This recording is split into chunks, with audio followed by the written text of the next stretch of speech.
日本では飲食店に入ると、まずおしぼりと水が出されることが多いです。おしぼりは小さいサイズのハンドタオルで熱いお湯で湿らせてあります。夏は冷やしてあることもあります。客はおしぼりを出されたら、まずそれで手を拭きます。水は日本では無料で提供されます。日本ではどこでも水道水がそのまま飲めるからです。この無料の水のことをお冷やと呼ぶこともあります。おかわりも自由で、欲しいときは店員を呼んで、お水、ください、お冷や、お願いします。のように言えば、追加してもらえます。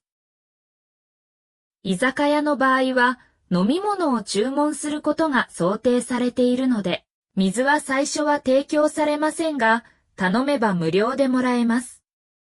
日本では、食事と一緒にお湯や炭酸水を飲むことは、一般的ではありません。お湯は頼めばもらえる可能性はあります。炭酸水が飲みたい場合は、有料で注文することになります。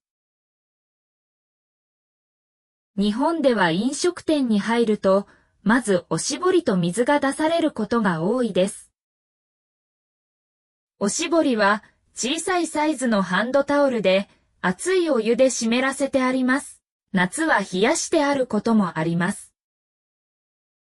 客はおしぼりを出されたら、まずそれで手を拭きます。水は日本では無料で提供されます。日本ではどこでも水道水がそのまま飲めるからです。この無料の水のことをお冷やと呼ぶこともあります。おかわりも自由で、欲しいときは店員を呼んで、お水、ください、お冷や、お願いします。